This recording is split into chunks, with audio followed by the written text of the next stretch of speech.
गाउँको लागि गाउँले भन्ने चाहिँ एउटा चाहिँ भर्खरै एउटा संस्था बनेको छ। त्यो संस्था भन्नाले हाम्रै पुनर्वास वार्ड नम्बर 7 को चाहिँ विद्यार्थीहरू जुन चाहिँ विदेशमा पढ्न गएका विद्यार्थीहरूले चाहिँ विद्यार्थी र त्यहाँ जागिर खानेहरूको चाहिँ एउटा चाहिँ समूह हो। त्यो समूहले चाहिँ अहिले चाहिँ के गरिरहेको छ भनेपछि उनीहरूले चाहिँ आफूले चाहिँ त्यहाँ विदेशमा चाहिँ पढ्दै र कमाउँदै गर्छन्।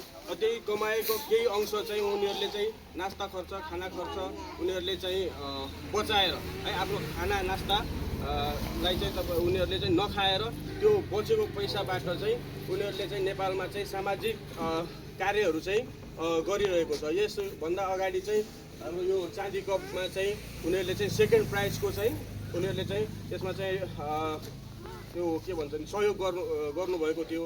त्यसै गरी सेकेन्ड प्राइजसँगै चाहिँ त्यहाँ सहयोग गर्ने चाहिँ खेलाडी अनि त्यहाँका चाहिँ समितिहरूलाई चाहिँ ट्र्याकको व्यवस्था पनि गरेको थियो। अनि यसपछि चाहिँ यो 10 नम्बर हो नि 10 नम्बरको चाहिँ अनिसा स्याङदान जो चाहिँ क्यान्सर पीडित महिला हुनुहुन्थ्यो। उहाँलाई पनि युवा व्यक्तित्व चाहिँ हाम्रो चाहिँ दिपेन्द्र तामाङज्यूले चाहिँ यो चाहिँ यसलाई चाहिँ सञ्चालन गर्दै हुनुहुन्छ।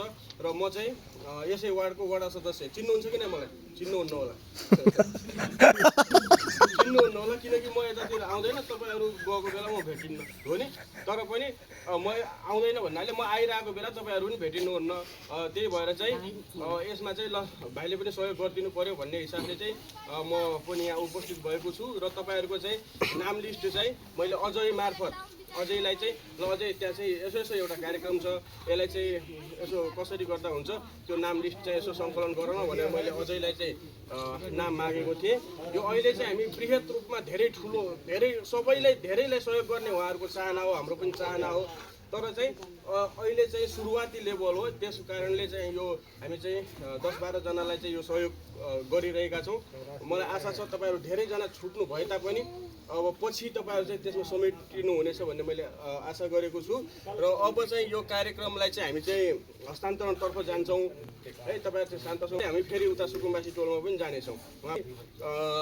जगाउँले गाउँको लागि गाउँले संस्थाले चाहिँ यो आयोजना गरेको यो कम्बल वितरण कार्यक्रममा चाहिँ यो कम्बल चाहिँ हस्तान्तरण गरिदिनु हुनुको निम्ति हाम्रो पुनर्वास वार्ड नम्बर 7 को सिद्धार्थ युवा क्लबका पूर्व अध्यक्ष आदरणीय दाजु जितराज तामाङज्यूलाई चाहिँ यो कम्बल हस्तान्तरण गरिदिनु हुन म